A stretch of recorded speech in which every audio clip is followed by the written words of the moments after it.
Bonjour chers internautes, vous êtes dans le monde réel et si vous voulez nous rejoindre, je vous le rappelle, les revues de Géopolitique Profonde. En plus, vous avez une semaine de gratuité, que ce soit dans sa version papier ou dans sa version numérique. Là, c'est le 17e que j'ai dans les mains, mais ça y est, la 18e est déjà arrivée. C'est une spéciale élection Trump. Ça vous étonne ? Moi, ça ne m'étonne pas. Vous avez aussi l'industrie minière. Ça, c'est le dernier livre de Frank Pengam, sur l'or, bien évidemment. Il a des idées précises, Frank Pengam, et il faut bien avouer que le réel, la réalité, les bourses lui ont donné plutôt raison ces derniers mois et ces dernières années. Reconnaissons-le. Enfin, le kiosque, la boutique, que dis-je. Vous y retrouverez des casquettes, des bonnets, des sweatshirts à capuche, vous vous rendez compte ? Et même, évidemment, les fameux mugs. Donc vous avez celui qui est dédicacé, évidemment, du fait de la formule de Klaus Schwab à Mike Borowski. Il ne faut pas avoir peur. Et puis, voilà, moi j'ai celle-ci, GPTV. Je me tourne vers l'invité du jour. Alors, vous allez vous demander, mais une émission sur géopolitique avec une médium. Enfin, n'est-ce pas sur géopolitique profonde en particulier, que l'on nous explique que finalement, il y a plus à voir dans l'invisible que dans le visible, que ce qu'il y a dans l'arrière-scène est plus important que ce qu'il y a souvent dans l'avant-scène. Et je pense qu'on est tous d'accord sur ce point. Donc, moi, il m'a semblé et on va tout de suite essayer d'expliquer d'ailleurs le sens même du mot médium, d'inviter une médium qui était dans son livre « Naître médium ». Clairvoyance, chemin d'âme, rencontre initiatique, voyage chamanique, Annabelle de Villedieu. C'est un extraordinaire témoignage d'une guérisseuse de l'âme. Vous l'avez aussi ici, ce livre. Déjà, bonjour Annabelle de Villedieu et bienvenue dans Bonjour Nicolas, ravi d'être là. Dans ce monde réel. Tout à fait. Parce que voilà, même si vous avez la capacité à être média, finalement, médium, média. Un intermédiaire entre les mondes. Voilà, exactement, un intermédiaire entre les mondes. On n'en reste pas moins dans un monde qui est réel. C'est ça qui est extraordinaire. C'est que le réel dépasse de loin ce qu'on appelle la stricte réalité. Et oui, mais en même temps, quand on regarde sur un plan purement scientifique, la résolution de l'œil humain nous permet de voir une forme qui n'est pas complètement celle qu'on perçoit. On peut la percevoir complètement différemment énergétiquement, en sachant qu'il n'y a pas forcément de distinction entre ma main, entre la table, au niveau vibratoire en fait. Est-ce que vous pouvez rentrer un peu dans les détails L'œil humain nous permet d'avoir une résolution en fait de l'image. Oui. Mais en même temps, nous sommes très limités dans notre propre vision. Quand on change vibratoirement de plan de conscience, on peut aller avoir d'autres perceptions et voir différemment, voir au-delà quelque part. Alors déjà, un livre comme ça, ça paraît plein, mais c'est plein de vide. Déjà ça, rien que ça, la représentation que nous avons de ce livre ne correspond sur le plan physique absolument pas à la réalité. La réalité, ça serait quelque chose de totalement troué, par exemple, le réel. C'est possible. Ah oui, c'est sûr. Oui. Et donc, en effet, c'est bien une question de vibration. Eh oui, tout à fait. Et ça, ces vibrations, alors depuis que... On va commencer par vous, par votre vie. Vous en parlez d'ailleurs dans ce livre, Naître médium. Naître médium, c'est que... Est-ce que ça veut dire déjà, naître médium, qu'éventuellement, vous avez des personnes qui le deviennent en cours de route ? Est-ce que vous êtes l'Obélix de la médiumnie et qu'il y a des Astérix qui ont besoin, non peut-être pas d'une potion magique, mais en tout cas, pour qui ce n'est pas dès la naissance ? Bien, oui, en fait, pour moi, je suis arrivée, en tout cas moi, avec un don déjà toute petite. En fait, cette conscience ouverte, cette conscience qui n'était pas la même. J'ai été élevée dans un milieu plutôt aristocratique, scientifique, avec la religion, donc quelque chose de très, très enfermant, de très sclérosant. Et moi, j'avais déjà cette perception, en fait, intrinsèque, comme quoi la réincarnation, par exemple, était quelque chose de réel, une vérité pour moi, alors qu'on ne me l'avait jamais inculqué. Il y a toujours d'ailleurs, des gens se braquent quand ils entendent utiliser ce mot de réincarnation. Et en même temps, il y a quand même beaucoup d'études scientifiques qui ont été faites là-dessus, beaucoup de livres qui sont sortis justement sur des enfants qui relatent des choses qu'ils ont pu vivre dans d'autres vies. Et après, quand on fait un peu l'expérience d'aller voir, de mettre quelque part en avant, d'aller dans les lieux qu'ils indiquent, d'aller revisiter des expériences dont ils parlent, en fait, on se rend compte qu'il y a vraiment des synchronicités énormes, en fait. Il y a une véritable réalité. Même si on a des internautes très érudits, est-ce que vous pouvez nous repréciser le mot de synchronicité et nous expliquer ce que ça veut dire? C'est-à-dire qu'en fait, entre ce qui a été dit et ce qui a été révélé, en fait, on tombe sur la même chose, en fait. On tombe sur une résonance entre la perception et finalement la réalité. On rappelle Carl Gustav Jung, qui l'a d'ailleurs démontré de façon expérientielle avec une patiente. Il y a un scarabée d'or dans son rêve, et puis il interrompt la séance parce qu'il entend taper à la fenêtre, et il y avait un scarabée à ce moment-là. Incroyable. Ça, c'est vraiment... La synchronicité. Ce qui veut dire que c'est des raisons qui sont acausales. Il n'y a pas de causalité en tant que telle. Voilà. Donc ça, c'est un monde qui apparaît de temps en temps. C'est un petit peu comme, je dirais, moi, comme la réalité nous fait des clins d'œil. Et ça nous amène peut-être à aller regarder un peu au-delà. C'est cela. Et en même temps, quand on regarde, même scientifiquement parlant, parce que moi je suis quand même scientifique de base, vous allez nous l'expliquer, ça. J'ai fait des études d'ingénieur. Alors vous avez commencé, vous étiez déjà, vous ressentiez déjà, vous étiez déjà médium. Est-ce qu'on peut être médium sans le savoir déjà, dans un premier temps? Ah oui, tout à fait, bien sûr, parce que après, c'est quoi, quand on est enfant, on ne sait pas ce que c'est vraiment que d'être médium, en fait. C'est après qu'on découvre qu'on a quelque chose, une perception différente, une capacité d'aller capter des informations finalement dans d'autres plans de conscience. Donc c'est pas quelque chose au départ, voilà, on le sait pas. Mais après, quand on se rend compte qu'on n'est pas comme tout le monde, qu'on a une sensibilité, que on a la capacité de voir des personnes qui sont décédées, quand on a des idées qui arrivent dans la tête et des images et que finalement sur des histoires d'accidents, de mort, que ça arrive, on se dit il y a quand même quelque chose qui est quand même au-delà. Est-ce que vous avez, Annabelle de Villedieu, un souvenir précis, non pas du début de votre médiumnité, puisque finalement, comme à vous entendre, on vit avec, et puis on ne sait pas encore au début que ce que l'on voit, les autres ne le voient pas nécessairement. Est-ce que vous avez ce moment justement où votre réalité se télescope avec la réalité des autres? Bien, en fait, c'est vrai que j'ai eu un accident qui a été assez violent pour moi, un accident de voiture. En fait, je me suis retrouvée à l'hôpital. Et en fait, dans mon lit d'hôpital, la nuit, je voyais des personnes se présenter devant mon lit. En fait. J'étais en relation avec des personnes décédées. Vous aviez quel âge? Et j'avais 9 ans. Et à un moment donné, j'ai une de mes tantes qui est partie, qui est décédée justement. Parce que quand on est enfant, en fait, on va capter un petit peu toutes les énergies qui sont un petit peu plus de basse fréquence, j'ai envie de dire. Ah oui. Tant qu'on n'a pas élevé soi-même son propre plan de conscience, on va résonner avec des énergies de plus basse vibration. Donc on va plutôt voir les personnes décédées, le monde un peu, ce qu'on appelle le monde un peu astral en fait. Voilà, tout ce qui est un petit peu là. Parce qu'il y a le corps, encore parties. Voilà, Steiner parle du corps éthérique, corps astral, corps et qui moi. Éthérique, corps de l'âme, corps atmique, corps, corps aurique, tout ce qui est en relation avec le champ émotionnel, etc. Et en fait, donc moi ce qui s'est passé, c'est qu'à un moment donné, j'étais dans la salle de bain et je vois à un moment donné ma tante devant moi au moment où elle est morte. Et là, je crie, parce que c'est quand même pour un enfant assez stupéfiant, et je décris. En fait, je ne l'avais pas vue depuis plusieurs années. Et je dis à mes parents, elle était comme ci, elle était comme ça, elle portait ci, elle portait ça. Et en fait, j'arrive dans une description qui était exactement comment elle était la dernière fois qu'il l'avait vue. Ses cheveux, sa coupe, voilà. Donc là, il y a une rencontre qui se fait justement entre l'irréel, on va dire quelque part, et la réalité. Là, on ne peut pas renier quelque part le fait. Parce que je décris quelque chose et en même temps, ça corrobore avec une réalité qui était bien là. Et surtout que vous voyez quelque chose que les gens autour de vous, eux, ne voient pas. Et oui, bien sûr. C'est quand même peut-être ce qui est le plus troublant et peut-être même le plus traumatisant pour un enfant. Ah oui, c'est ça, c'est une capacité d'aller vraiment chercher l'information dans des plans de conscience différents, parce qu'en fait, il y a plusieurs plans de conscience, et plus on vibre sur une certaine fréquence. En fait, pour moi, c'est une question de résonance. Là, c'est le côté scientifique qui parle. C'est-à-dire qu'en fait, il y a des fréquences qui sont envoyées en permanence, puisqu'on sait très bien que tout est vibration, énergie, champ, électromagnétisme, que tout vibre, en fait. Tout est fréquentiel. Quand on regarde sur le plan atomique, tout est fréquentiel. Bien sûr. Et donc, il y a différentes fréquences qui vont vibrer, les plus basses, des fréquences plus élevées. Et en fait, en fonction de nous, si on élève nos plans de fréquence, si on est sur des plans de fréquence plus bas, on va capter, on va rentrer en résonance, c'est vraiment scientifique et quantique, avec les fréquences auxquelles on va pouvoir accéder. Et le médium a cette capacité, justement, d'aller capter des informations sur des fréquences au-delà, je dirais, de la vitesse de la lumière, au-delà de l'espace-temps, dans cette notion d'instantanéité, en fait.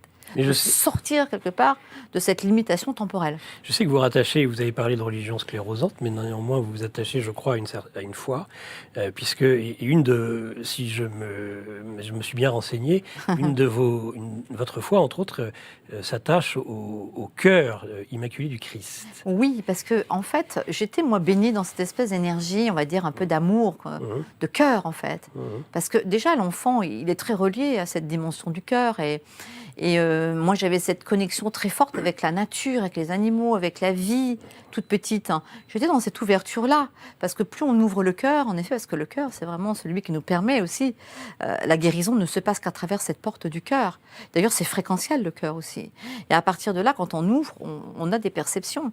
Et en effet, quand j'étais enfant, moi qui étais élevée dans la religion, en fait, j'allais à l'église et je ne comprenais pas ce qu'on me disait dans les textes. Mais alors, ce qui aurait pu vous parler, c'est le fameux sursum corda. Plus haut les cœurs, et là on dit « et je me tourne vers le Seigneur ». Et le Seigneur, c'est justement ce cœur immaculé, c'est la plus haute fréquence. C'est la fréquence de l'amour absolu. Exactement. Et en fait, souvent, on confond. Moi, j'ai confondu quand j'étais petite ce qui pouvait être la spiritualité et la religion. Et donc, en fait, dans le système dans lequel j'évoluais, j'ai même voulu rentrer dans les ordres à 14 ans. J'ai carrément eu un appel mystique en me disant je vais rentrer dans les ordres pour me relier à cette énergie d'amour inconditionnel. Et pourquoi vous l'avez pas fait ? De Jésus. Mais j'ai été faire alors j'ai choisi Monseigneur Lefebvre, je n'avais pas choisi le plus facile. Non, mais bon.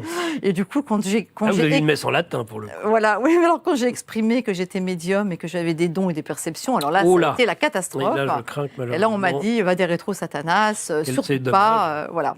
Donc je me suis dit, c'est pas ma voie, c'est pas possible. Et peu de temps après, d'ailleurs, j'ai rencontré un maître soufi hindouiste que j'ai suivi pendant 5 ans, qui avait un très bel enseignement, justement, qui ralliait toutes les voies religieuses, entre guillemets, spirituelles, en une seule voie, et qui mettait les sciences, l'art, etc. Et moi, je me suis dit, c'est extraordinaire, parce que c'est vraiment ça.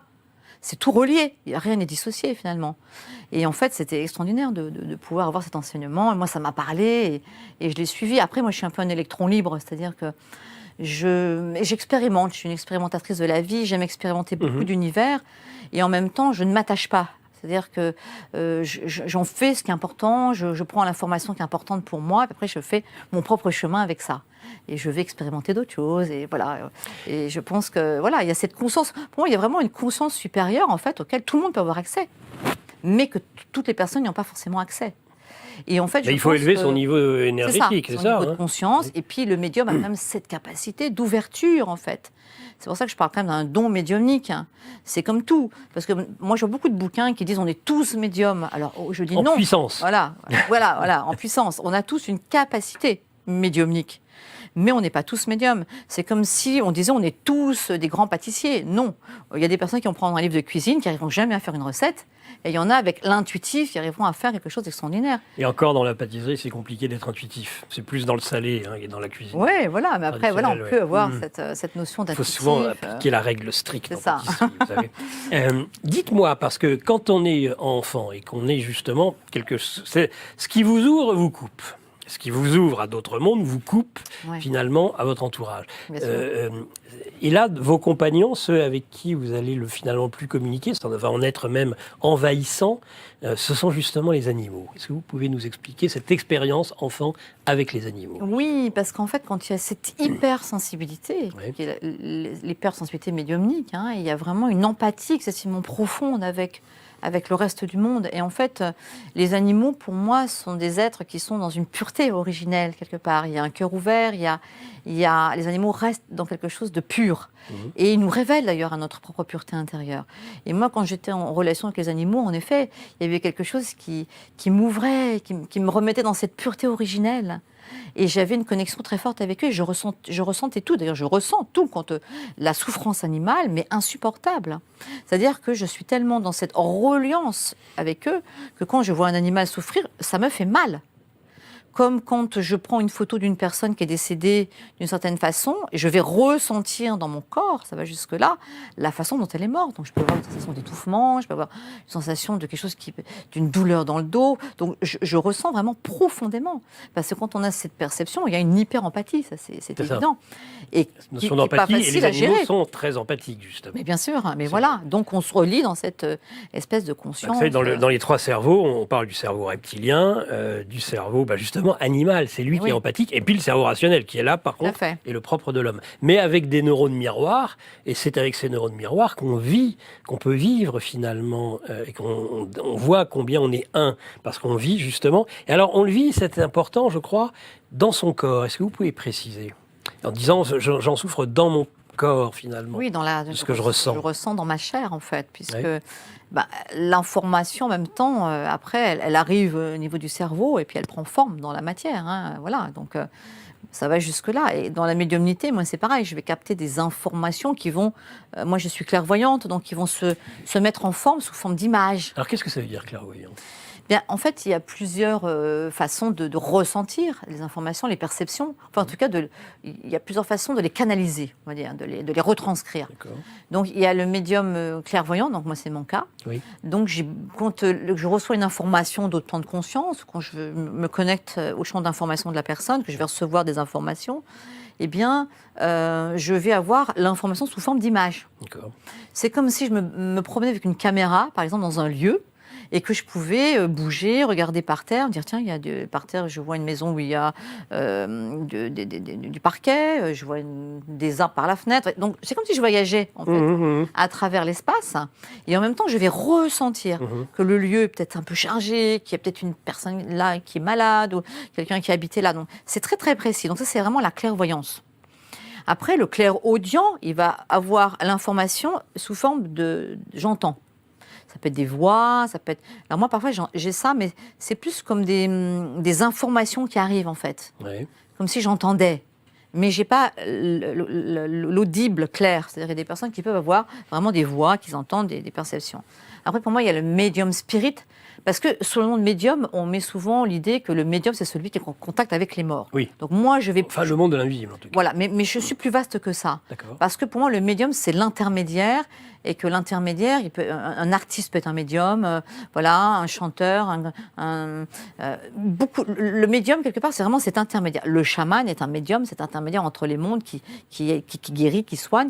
Et donc, pour moi, celui qui contacte les décédés, c'est le médium spirit, c'est celui qui a cette capacité de rentrer en connexion avec les âmes qui sont déjà parties, sorties du corps, en fait.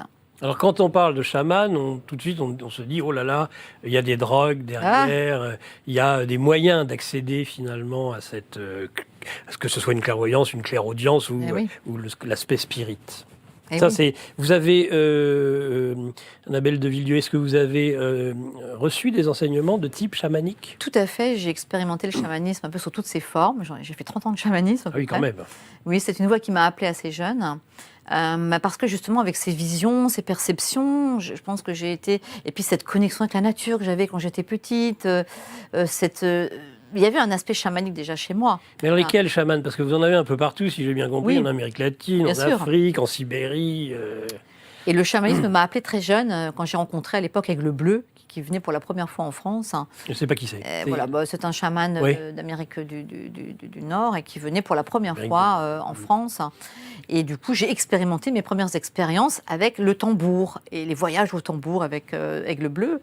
Et en fait, scientifiquement parlant, en plus, quand on frappe le tambour sur une certaine rythmique, qui est celle-ci, on amène naturellement les états modifiés de conscience. De transe. Voilà, en transe. Donc on lâche quelque part ce mental, qui nous empêche d'y accéder, et on part, en fait, dans d'autres plans de conscience. Vous savez qu'il y a des expériences scientifiques sur ce sujet. Oui, bien sûr. Actuellement, je connais bien sûr. Mais c'est très intéressant. Moi, je trouve très intéressant de voir ce qui se passe au niveau cérébral, neurologique, etc. Comme vous dites, ils ont des espèces de mini-scanners, en même temps qui jouent sur certaines fréquences, entre autres avec des tambours, des tam-tams, et ils observent le résultat.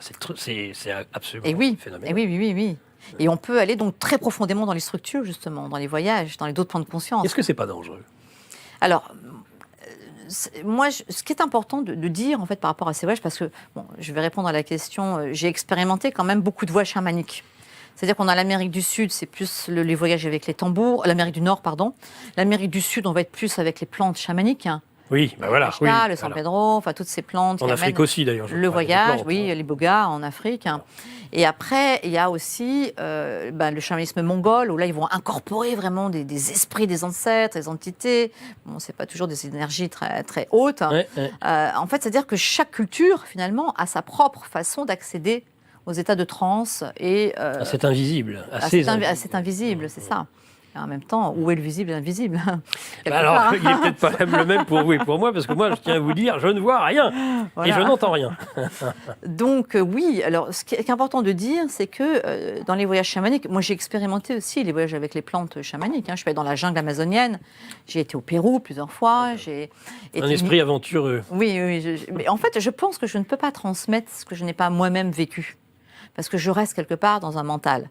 Et moi, j'ai besoin de vivre l'expérience à travers ma matière pour incarner quelque chose et le transmettre. Sinon, ça reste quelque chose de mental. On est d'accord que tout est de l'incarnation. C'est ça que j'entendais quand je disais la souffrance du corps. C'est-à-dire que ce corps permet, il est l'incarnation et il va permettre de ressentir des choses. Et en même temps, il va être une sorte de bouclier, j'ai envie de dire.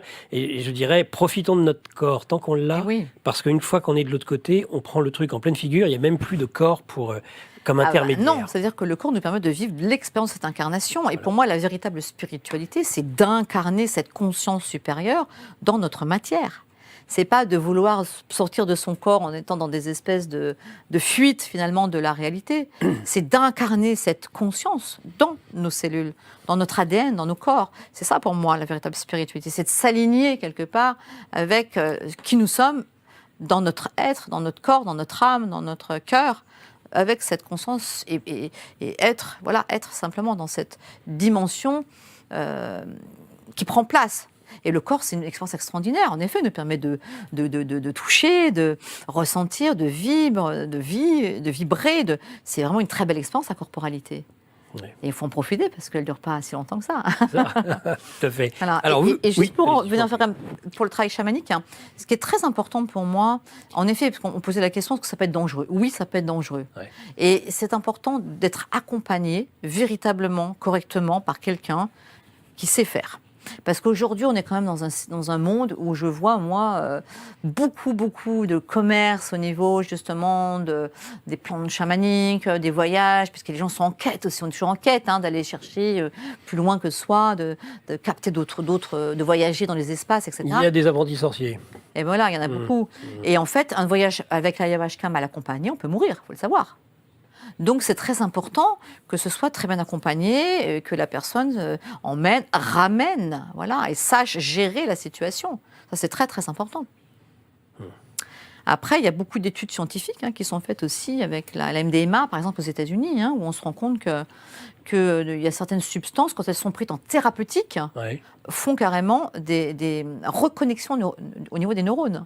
C'est-à-dire que ça reset des chocs post-traumatiques. Donc, il y a quand même des intérêts aussi qui peuvent être très intéressants. Vous avez ce type de pratique, je veux dire, vous êtes thérapeute en plus d'être médium. Oui, je suis thérapeute en déprogrammation des mémoires. Il va falloir nous expliquer. Soins chamaniques, mais je travaille plus avec mon tambour et ce qu'on appelle les recouvrements d'âme, les extractions, et rechercher les parties de soi, à un moment donné, qui ont été cristallisées dans notre corps quand on a vécu un traumatisme. Donc, je vais travailler beaucoup là. Et je suis aussi musicienne, donc je fais de la musicothérapie énergétique. Je donne beaucoup de concerts et je chante, parce que pour moi, la voix, c'est un outil magique de transmission. Parce que quand on se laisse juste traverser par la fréquence, et que la fréquence résonne avec la voix, il y a une énergie de guérison qui va sortir véritablement. Et souvent, d'ailleurs, dans la musique, on se cale sur le La 432 Hz, qui est le La de base du diapason. Et en fait, quand on fait ça, on n'est pas du tout aligné avec le spin, finalement, de la vie. Et en fait, notre fréquence, normalement, c'est le 440 Hz, pardon, c'est le 440 Hz, c'est la fréquence du diapason, et le 432, c'est la fréquence naturelle de la vie. Voilà. Et de toute, Et du coup, quand on se recale sur cette fréquence-là, qui est une fréquence intuitive, qui ouvre le cœur, là, la voix... qui touche l'hémisphère gauche du cerveau, j'ai cru vous entendre dire déjà. C'est ça ? Voilà, donc le côté Donc intuitif, c'est féminin. le droit, et le côté... Oui, c'est parce que tout est croisé. Parce que tout est croisé, parce qu'on a Les deux tiers. un chiasma au niveau de l'œil qui fait que le côté droit est relié sur le corps au côté gauche, et inversement. C'est le chiasma optique. Ce qui explique que la voie intérieure est nécessairement un retournement. C'est ça. Oui. Mais c'est magique. Moi, je vois ce qui se passe rien que en chantant avec ma voix canalisée, parce que je me fais traverser par des voix qui sont des voix d'hommes, des voix de femmes, des voix cristallines, des voix chamaniques. Enfin, c'est un voyage. Les gens partent dans des états modifiés de conscience, et c'est comme un soin en fait qui se passe véritablement. Et en fait, quand on chante dans cette fréquence-là, on ne se fatigue pas dans la voix. Quand on chante sur du 440, on se fatigue parce qu'on pousse la voix sur une fréquence qui n'est pas alignée avec notre fréquence naturelle.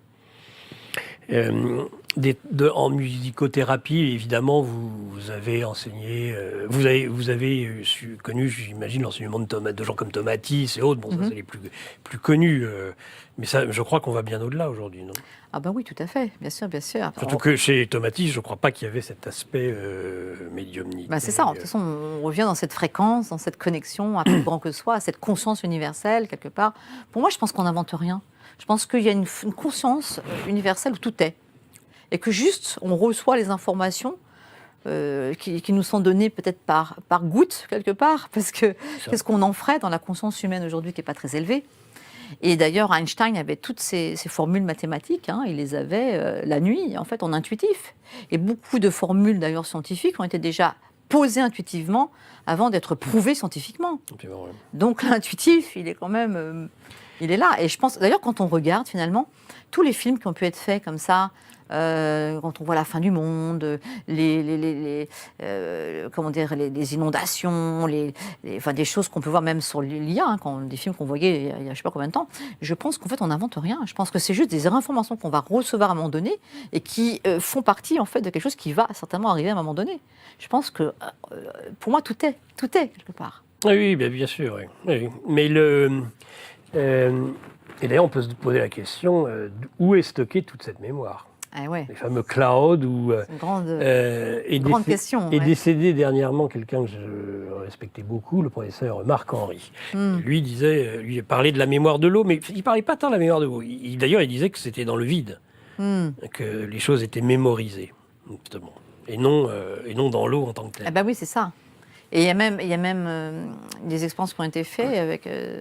je ne sais pas son nom exactement, mais Melville Morse, je crois, qui avait écrit un livre et qui démontrait, en fait, avec des expériences de mort clinique, qu'il y avait une partie du cerveau qui s'activait dans le lobe cérébral droit, qu'il appelait le point de Dieu, en fait. Oui. Et il expliquait à travers ça que notre mémoire était complètement à l'extérieur de nous-mêmes, en fait. La mémoire n'était pas du tout dans le... La conscience et la mémoire, voilà, c'est ça. C'est à l'extérieur. C'est ça. C'est ça. Et c'est pour ça que quand on meurt, la mémoire persiste. Voilà. Et que le médium a accès à ces informations-là, dans cette hypersensibilité. Et qu'une maison, c'est pareil, une maison, elle est porteuse de toutes les mémoires des personnes qui y sont passées. Et en fait, à l'époque, on faisait la crémaillère d'un lieu, ce n'était pas du tout comme on fait aujourd'hui, on fait la fête, voilà, c'est très bien, mais à l'époque, c'était vraiment de nettoyer les mémoires du lieu, en fait. Il y a des moyens encore de le faire aujourd'hui. Si on considère qu'on achète une maison et qu'il y a quelque chose qui nous dérange, sans être capable si on n'est ni professionnel ni médium d'aucune sorte, on peut faire appel à des personnes? Ah oui, tout à fait, oui. Mais comment, il y a des passeurs d'âme, il y a comment distinguer le charlatan? Parce qu'il y en a aussi beaucoup, je crains.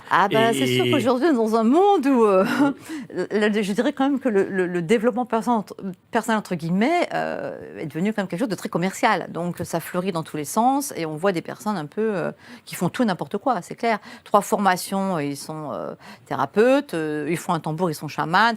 Non, mais c'est vrai, il faut dire ce qu'il y a. Donc oui, alors je pense qu'il faut quand même regarder aussi l'expérience de la personne. Voilà. Et puis, pour moi, quand il se passe quelque chose, on le ressent, c'est là, c'est vivant. C'est pas quelque chose, voilà. Moi, quand je fais un soin quantique, chamanique, de déprogrammation, rien que dans l'expérience vécue, il se passe des choses. C'est physique, la personne le reçoit, le ressent, le vit. Voilà, donc il y a quand même quelque chose qui est réel quelque part. Et après, quand on est en contact avec un médium, on doit se sentir quand même bien aussi quand on a une consultation, parce que le médium a cette capacité aussi d'aller nettoyer inconsciemment. C'est-à-dire que lui, c'est une espèce de transmutateur de quelque part de l'énergie. Donc il prend, il rentre dans les champs de conscience, et on doit se sentir quand même bien quand on sort. Donc si on se sent pas bien, s'il y a quelque chose qui nous met mal à l'aise, si on sent qu'il y a une forme de prise de pouvoir aussi, où on se sent un mal-être quelque part, c'est quelque chose qui ne va pas pour moi. Ça ne doit pas être facile d'être confronté comme vous, pratiquement systématiquement, à ce genre, j'ai envie de dire, de mauvaises ondes, puisque finalement, quand on capte tout, et j'ai envie de dire, du bien, il y en a certainement partout, mais du mal aussi. Hein. Ah bah oui. Mais après, quand j'étais enfant, j'étais une éponge. Je captais tout. Ouais. Alors, je passais mon temps à être dans les up-down, comme ça. J'étais en positif, négatif. J'allais pas bien, je pleurais, je ne sais pas pourquoi. Après, mais maintenant, maintenant, je capte plus du tout ça comme ça, parce que j'ai quand même travaillé beaucoup, moi, sur moi-même. Oui. Parce que, comme je l'ai dit, je ne peux pas transmettre ce que je n'ai pas moi-même intégré. Et donc, ma fréquence aujourd'hui est quand même sur une fréquence quand même assez élevée, qui me permet de ne pas justement recevoir toutes les choses négatives. Ou alors les choses négatives, voilà. Vous arrivez tout de suite à là. Alors après, ça peut arriver parfois de se prendre des charges, mais c'est parce qu'on peut être fatigué ou émotionnellement un peu fragilisé, voilà. Mais sinon, quand on travaille sur soi en fréquentiel, on arrive quelque part à ne plus recevoir les informations négatives. Ou alors, ça fait un peu... elles ne rentrent pas, parce que ça ne peut pas résonner. Avec les médiums, les voyants, on remarque souvent que chez les ascendants, parents, grands-parents, on retrouve des personnes qui ont ce type, je n'ai pas envie de dire de façon trop néophyte, de pouvoir, mais enfin, c'est quand même un peu ça, c'est-à-dire ce genre de capacité, allons-nous dire. C'est votre cas ? Alors, je dirais que... Moi, si vous voulez nous en parler, vous êtes oui, obligé. Oui, bien sûr. Non, mais après, moi, je crois aussi à cette notion de réincarnation, c'est-à-dire qu'on revient aussi mais là, je ne vous parlais pas de la réincarnation. Mémoires de vie antérieure qui font qu'on a certainement, dans d'autres vies aussi, déjà été, et qu'on retrouve ces mémoires-là actives dans cette vie. C'est jamais pour rien, de toute façon. Mais oui, après, en effet, ma mère était quelqu'un de très intuitif, même si elle n'a pas utilisé forcément les énergies dans le bon sens. Parce que c'était une personne assez toxique, quelque part. Mais en même temps, oui, il y avait quand même cette notion d'intuitif. Et moi, je vois, j'ai eu des filles, comme j'ai fait de la médiumnité quand j'étais enceinte, elles ont aussi cette capacité médiumnique. Donc je pense qu'on est porteur aussi de la mémoire ADN. Et qu'on est quand même à 50% fait de l'ADN du père, de la mère et de tout le transgénérationnel, même sur plusieurs générations. Donc on est porteur aussi de ces mémoires, quelque part, qui sont là. Donc oui, souvent quand il y a quelque chose qui a été activé dans le milieu familial, eh bien, on peut aussi soit avoir plus de facilité à être dans cette capacité. J'ai lu dans votre livre que vous considérez que justement dans les réincarnations, finalement, l'âme ou l'esprit, en tout cas, fait des choix pour dire, puisque j'ai ça à passer, eh bien, je vais plutôt avoir un père comme ça, une maman comme ça, un environnement comme ça, une constitution, une santé qui va me permettre de passer ce cap, c'est ça ? Parce qu'en fait, il y a le choix de l'âme, et il y a le choix de la personnalité. Donc la personnalité, elle a envie d'avoir une belle famille, des parents aimants, ce serait dommage. L'environnement. À moins d'être complètement masochiste. Voilà, tout ce qui est le plus beau à expérimenter. Mais l'âme, c'est pas le même choix. Ouais. L'âme, elle vient ici pour faire une expérience d'évolution. Donc elle va choisir en fait ce qui va lui permettre d'aller vers sa propre évolution. Donc quand on va choisir des parents toxiques, c'est jamais innocent en fait. C'est un choix vraiment de l'âme. Et à un moment donné, c'est pour nous permettre aussi de grandir autrement, de nous accueillir différemment. Voilà, c'est pour ça que je parle de transmutation permanente, quelque part. Vous pouvez préciser ce mot de transmutation ? En fait, ça veut dire pour moi que rien n'est complètement ancré définitivement. C'est-à-dire que tout peut se transformer. En permanence, on peut tout transformer. Est-ce que cette transformation, elle passe systématiquement par des phénomènes, et c'est ce qu'il y a de plus douloureux, et c'est pour ça que souvent il n'y a pas de transmutation, il y a plutôt des nucrèdes qui refusent absolument d'évoluer. Est-ce que ça passe nécessairement par des morts et des résurrections ? Oui, on peut dire ça comme ça, en sachant qu'à chaque instant, on meurt à soi-même. Ah bah oui. Puisque nos cellules meurent à chaque instant, se régénèrent à chaque instant. Mais donc l'esprit, lui, peut le refuser, parce que la mort, c'est un des obstacles. Est-ce que l'esprit meurt ? Non, quelque part. puisque cette dimension de mémoire, quelque part, elle est au-delà de la temporalité, donc elle ne meurt pas. Comment vous expliquez le rejet qu'il peut y avoir et puis ça date pas de l'Inquisition, hein. De tout cela? Oui. Parce que ça fait peur, je pense, tout simplement. Parce que quand on regarde, même dans les temps plus anciens, la Pythie de Delphes, les oracles, les chamans, enfin, je veux dire, dans les traditions ancestrales, on avait tout cet accès-là, qui est quelque chose de normal, entre guillemets. Est-ce que c'est parce que ça touche au sacré et que la frontière, justement, entre ces mondes est toujours quelque chose qui est de l'ordre du sacré? Il y a ça, il y a aussi, je pense, le fait que si on était connecté complètement à ce pouvoir de notre propre conscience, nous serions des êtres qui serions quand même dans une forme de véritable liberté. Et qu'on est quand même dans une société, quand on voit même comment les dogmes sont mis en place, qui enferment l'homme par l'homme. Et du coup, il y a une forme de prise de pouvoir aussi sur l'individu. Et que quand on va dans ces plans d'évolution de conscience, là, on retrouve sa propre liberté intérieure. Donc on ne peut plus être des êtres asservis. On peut être que des êtres éveillés, je dirais. Donc il y a cette espèce de combat, hein, on va dire, quelque part, entre la lumière et l'ombre. Et on n'est pas en train de le perdre, ce combat? Est-ce qu'on n'est qui pas, viennent de la même source, puisque l'ombre et la lumière, l'énergie, c'est la même au début. Mais on ne vit pas dans un monde de somnambules aujourd'hui? Ah bah si, je pense que la conscience de l'humanité est très basse aujourd'hui. Déjà, Gandhi disait qu'on pouvait voir la conscience de l'humanité de la façon dont on respectait les animaux ou pas. Donc, quand on voit où on en est aujourd'hui et que finalement on est dans la surconsommation de la vie, sans aucune conscience, moi je trouve ça terrible, moi ça me touche profondément. Oui, je pense qu'on est descendu très bas, quelque part. Mais moi j'ai toujours cette foi quand même qui me dit que la lumière prendra toujours le pas sur l'ombre à un moment donné. On est étonné d'ailleurs que dans les études sur les psychopathes ou les assassins, les tueurs en série, en général, ils sont profondément hostiles, et ce dès l'enfance, aux animaux. C'est quand même incroyable. Ça, c'est un élément. Ils n'aiment pas les animaux, ils les font souffrir. Ah, voilà. Donc il y a déjà... Voilà, ça, il y a des... C'est ça, donc il y a déjà cette espèce d'anticonscience quelque part qui est là. Mais de toute façon, on est dans des combats d'énergie permanents, hein, il faut dire ce qu'il y a. Et puis, Annabelle de Villieu, qu'est-ce qui... Il y a eu un décrochage, j'imagine, à un moment donné. Quand on a ce genre de don et qu'on est enfant, on doit décrocher et justement, à ce moment-là, faire des études qui, elles, vont vous emmener complètement à l'opposé. Racontez-nous un petit peu, peut-être, vous avez expliqué que vous étiez ingénieur. Vous pouvez nous préciser un petit peu les études que vous avez pu faire? Oui, j'ai fait beaucoup d'études, en fait. Oui. J'étais une enfant HP, en fait, à la base. Au potentiel, donc. Voilà, au potentiel. Donc, je l'ai su après, hein, parce que j'ai fait des tests, mais j'avais cette capacité d'adaptabilité à tout. Dès que je touchais quelque chose, j'ai fait du piano, j'ai eu un premier prix à 14 ans, j'ai fait de la couture, j'ai gagné un premier prix de couture. Enfin, bref, j'avais des capacités d'adaptabilité, mais ça, c'est l'hypersensibilité qui amène ça aussi, je pense. Et puis après, je pense qu'à un moment donné, oui, il y a peut-être eu une envie de me dire, c'est too much, en fait, d'avoir toujours cette sensibilité, de ne pas être reconnue telle que je suis, parce que dans mon milieu familial, je n'étais pas du tout reconnue. Enfin, être médium dans un milieu aristocratique catholique, c'est même pas en rêve. Donc, c'était pas du tout accepté ni reconnu. Et peut-être qu'à un moment donné, il y a eu une envie de me dire, je vais peut-être me mettre dans le moule, en fait. Je vais peut-être aller vers quelque chose qui va me ramener un peu plus de vivre une vie normale, quelque part. Bon, ça, c'était une utopie, mais bon, bref. Donc, quand on est médium, c'est pas possible, c'est complètement une utopie. Ça nous rattrape forcément à un moment donné. Et du coup, comme j'étais une élève plutôt douée et que j'avais les deux aspects, à la fois scientifique et artistique, et que dans mon univers, il ne fallait pas trop faire d'artistique, hein, c'était plus les saltimbanques, donc du coup, j'ai été vers le côté scientifique. Et comme j'adorais les animaux, j'ai commencé par faire une école vétérinaire. Voilà. Donc j'ai fait ma première année de vétérinaire, puis après je me suis dit, mais c'était pas possible, ma sensibilité, je ne pourrais pas. Voilà. Puis c'était très dur, véto. Donc j'ai bifurqué, j'ai fait pharma. J'ai fait une première année de pharma. Mais tout ça m'a servi après, parce que dans la vie, tout sert.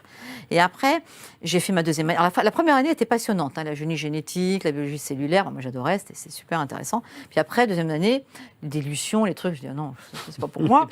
Donc, comme là, je rencontre quelqu'un et je me dis, bon, ok, je vais faire un CAPES de physique-chimie. Donc, j'essaie de rentrer dans le système, en fait. Système, éducation nationale, volonté de transmission. Hein, c'est ça, oui, quand même. Moi, je suis quelqu'un qui aime transmettre. Je pense que vraiment, j'aime ça. Et du coup, éducation nationale, donc je passe mon CAPES de physique-chimie, puis on se sépare, je me rends compte que ce n'est pas vraiment ma voie. Et puis, comme on m'avait dit, tu ne seras jamais ingénieur, j'ai dit, tiens, j'y serai.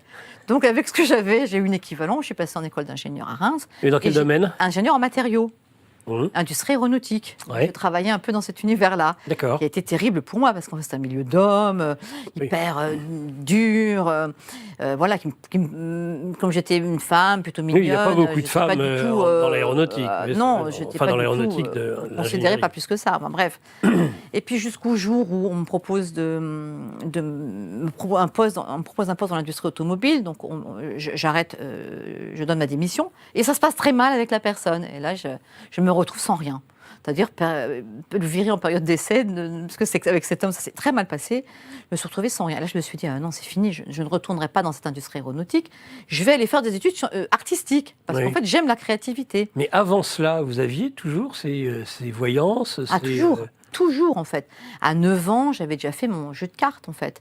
Et je m'amusais en douce avec mes cousins à leur faire des tirages de cartes. Donc, j'avais déjà mon petit jeu, j'avais écrit tout ça.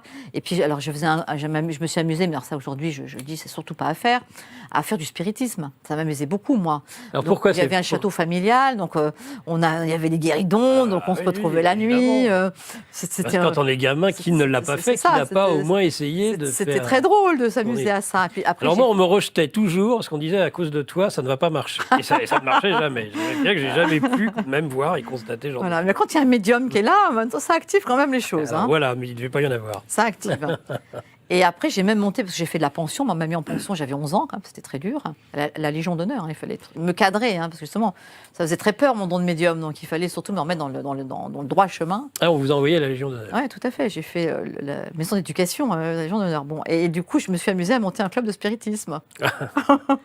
Voilà, donc on se retrouvait avec les copines qui avaient envie de vivre des expériences. Et on faisait du spiritisme avec des tabourets, dans des petites salles. Parce que c'est un peu un groupe de sorcières, c'est ça? C'est ça. Mais après, je dis attention avec le spiritisme, parce que c'est quand même pas jouer avec ça. Vous pouvez nous préciser ça? Parce qu'en fait, on ouvre. Et en fait, quand on ouvre, qu'est-ce qu'on accueille? Et les 3/4 du temps, quand on ouvre dans un espace plutôt bas astral, c'est-à-dire un espace de fréquence qui n'est pas très élevé, qu'est-ce qui est dans cet espace-là? C'est les décédés, c'est les personnes qui sont restées bloquées dans cet espace-là, qui ont peut-être besoin d'être aidées et de passer. Et donc, on n'est pas dans un espace de lumière. Donc, on peut, en ouvrant, incorporer une énergie d'une personne qui est entre deux plans. C'est ce qu'on appelle aussi, parfois, quand on ressent qu'on a une entité sur soi. Donc, il y a des personnes les entités peuvent se coller. Donc, on va ressentir... Et vous influencer. Voilà, et on va ressentir une perte d'énergie, de la fatigue, de la dépression, manque de sommeil, etc. Mais l'entité peut aussi, parce qu'elles ont besoin de se nourrir d'énergie, en fait. Donc, elles vont le prendre sur les personnes vivantes qui rayonnent d'énergie. Et puis, on peut aussi se faire adombrer, c'est-à-dire l'entité peut rentrer dans le corps. Carrément. Eh ouais. Et donc, nous, en fait, on sort de notre corps, on est au-dessus. Et l'entité prend la place. Voilà. Mais ça, c'est ce qu'on appelle les exorcismes. Donc, on est obligé d'aller faire sortir cette énergie qui est rentrée dans le corps de la personne et que l'énergie de cette personne-là est partie au-dessus. Mais alors, vous savez que, par exemple, alors qu'on est en effet dans un monde où on parle de plus en plus de possession, l'Église catholique a totalement renoncé. Il n'y a plus en tant que tel d'exorciste. Eh oui. Donc, ça veut dire quoi? Ça veut dire qu'on va se confier à des personnes où, encore une fois, j'en reviens toujours là, il n'y a pas que non seulement des gens honnêtes, mais même des gens, on va dire, compétents. Enfin, je ne sais pas ce que veut dire compétent nécessairement dans ce genre de domaine, mais quand même. Bien sûr.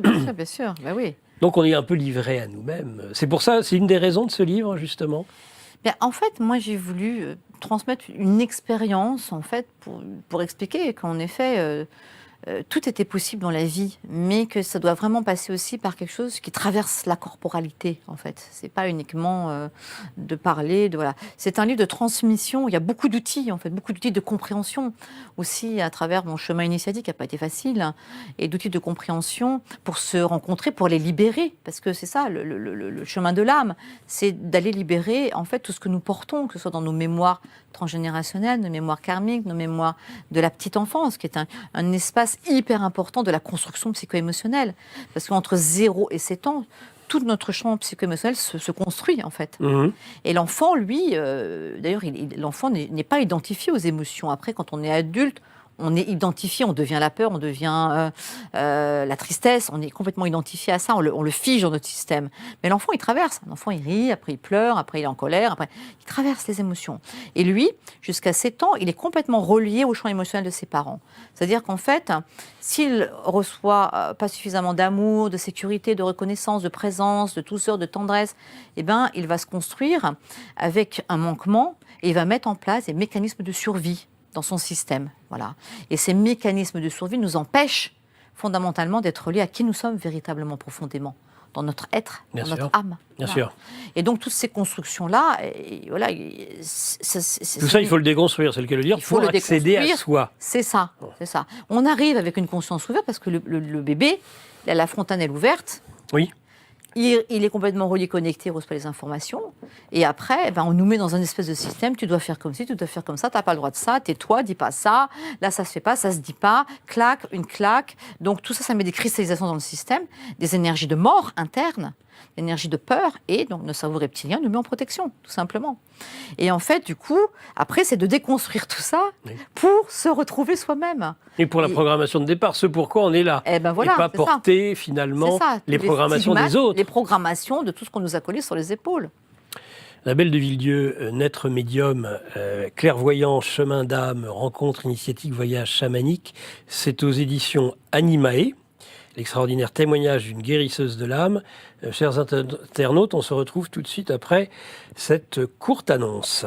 On met un pognon de dingue dans des minima sociaux, les gens ils sont quand même pauvres. Le patrimoine que vous avez accumulé toute votre vie ne servira bientôt plus à rien. L'euro numérique arrive dans moins de 5 ans et avec lui toutes les futures mesures liberticides. L'impossibilité d'épargner, de consommer librement. Si vous ne voulez pas ce futur pour vous et votre famille, Géopolitique Profonde a développé une solution pour vous, la lettre confidentielle. Cliquez sur le premier lien en description pour la découvrir. Ne laissez pas vos élites vous enfermer dans le communisme 2.0.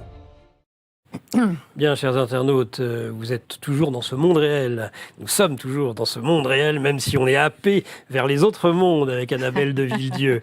Dans cette émission où on est à la moitié, il y a encore tellement de questions finalement à vous poser. Donc la clairvoyance, chemin d'âme, rencontre initiatique, voyage chamanique. On a déjà commencé à parler un petit peu de tout ça. Peut-être faire la distinction déjà entre un voyant et un médium. Oui, alors pour moi le médium, c'est vraiment ce qu'on disait, l'intermédiaire, l'entre-deux, le médium. Donc le médium, il a vraiment des capacités d'aller chercher les informations, d'être un réceptacle quelque part à l'information d'autres plans de conscience. Le voyant, pour moi, ça englobe beaucoup de choses. C'est-à-dire on peut très bien faire des cartes et puis être voyant. On fait de la voyance. On tire des cartes, on apprend le tarot de Béline, on apprend le tarot de Marseille avec toutes les indications. On est, pour moi, on fait de la voyance. Oui. Donc le médium, pour moi, c'est un degré un petit peu plus subtil. Un peu plus subtil et qui doit vous attirer, je regardais, parce que vous êtes assez convaincante, je tiens à vous le dire. Après, je ne sais, le rendu, eh bien, chacun pourra dire ce qu'il en pense, évidemment. Mais, chers internautes, je peux vous dire qu'il y a quand même, on sent quand même quelque chose, indéniablement. Mais ça doit vous attirer énormément. Comment vous faites ? Je crois que vous étiez numéro 1 avec ce livre sur Amazon dans le domaine qui est le vôtre. Hein. Vous êtes passé dans toutes les grandes émissions. Vous êtes même passé, je crois, chez TPMP, oui, chez Hanouna. Alors là, j'imagine, en plus, quand il y a une exposition pareille, si vous avez un téléphone professionnel, j'imagine que le standard a sauté. Là. Oui. Comment peut-on gérer ça ? Parce que finalement, il y a tellement de souffrances dans le monde d'aujourd'hui, il y a tellement de demandes, tellement d'attentes. Oui, c'est vrai que c'est important aussi que les personnes entendent qu'on a aussi notre part de responsabilité. Et ça, je trouve qu'on ne le dit pas suffisamment, en fait. Parce qu'on voit un médium, on se dit, ça y est, il va me sortir de là, il va m'aider, il va me permettre de... Donc je remets mon pouvoir aussi. Donc si le médium n'est pas très aligné, il peut prendre le pouvoir. S'il est aligné dans son cœur, il ne va pas prendre le pouvoir. Donc c'est aussi être vigilant. Déjà. Mais en même temps, Oui, il y a une grande misère humaine, quelque part. Les gens sont beaucoup perdus. Donc, il y a beaucoup de demandes. Mais il faut entendre aussi qu'on a sa part de responsabilité. Et qu'à un moment donné, chacun doit aussi faire sa propre part. C'est-à-dire que, par exemple, si je dis à un étudiant, bah oui, c'est super, c'est génial, je vois qu'en fait, l'examen, vous allez l'avoir. Il y a toutes les bonnes raisons pour que ça se passe, parce que normalement, il n'y a pas de raison. Il travaille bien. Et puis, s'il dit, bon, je ferme mes livres, c'est génial, j'ai plus rien à faire, je vais la voir. Ah bah non, s'il ferme ses livres, il ne l'aura pas. Donc on a aussi cette part de responsabilité. Cette part de responsabilité aussi de faire ce travail sur soi, de reprendre son pouvoir, de reprendre sa propre liberté, sa propre puissance, de se reconnecter à qui nous sommes. Et ça, c'est pas simple. Et c'est pour ça qu'à un moment donné, j'ai fait cette espèce de distinction où de la médiumnité, je suis allée vers le thérapeutique. Parce que je me suis rendu compte que dans la médiumnité, il y a une limite. C'est-à-dire que, surtout dans le côté affectif, si je dis à une personne, vous avez rencontré quelqu'un, il est comme si, parce que je peux avoir vraiment beaucoup de détails, comme si, comme ça, il travaille. Et ça vous vient là-dedans. comme ça? Oui, c'est des images en fait. D'accord. Je ressens sa personnalité, je dis qu'il a des enfants, il a des... Bon, je vois beaucoup de détails. Et je dis, tiens, je vous verrai bien moi, je pense d'ici peut-être le printemps ou le mois de mai, ça me parle, parce que c'est plus des résonances, puisque c'est de l'information qui est vraiment dans l'instantanéité, je le dis encore, et que le médium capte l'information sur un instant T de la personne. Donc là où elle vibre dans sa fréquence. Donc il va capter cette information. Et en même temps, il y a des personnes pour qui ça se passe, mais complètement. Timing, description, puis d'autres non. Je me suis dit, mais pourquoi? Oui, pourquoi donc? Il y en a chez qui ça se passe, et d'autres, ça ne se passe pas. J'ai envie de dire, c'est un peu comme l'homéopathie. Moi, je donne cet exemple. L'homéopathie, il y en a chez qui ça marche, d'autres, ça marche pas. C'est ça. Sauf que ça marche, et que c'est pas qu'un effet placebo. Quand vous donnez de l'homéopathie à une vache normande, et puis que ça marche, bah écoutez, je suis désolé, là, c'est pas l'effet placebo. Donc, il y en a pour qui ça marche. Vous voyez, moi, par exemple, j'aime faire des émissions sur des sujets comme ça. Ce n'est pas que je n'y crois pas, mais c'est qu'avec moi, ça ne marche pas. L'homéopathie, j'ai énormément d'amis homéopathes, médecins homéopathes. Mais pour tout vous dire, et ils ont essayé de temps en temps de me faire des prescriptions, c'est toujours un échec complet. Mais c'est pas, et c'est là qu'il faut avoir, à mon avis, une certaine ouverture d'esprit, et surtout donner la possibilité à tout le monde de pouvoir s'exprimer.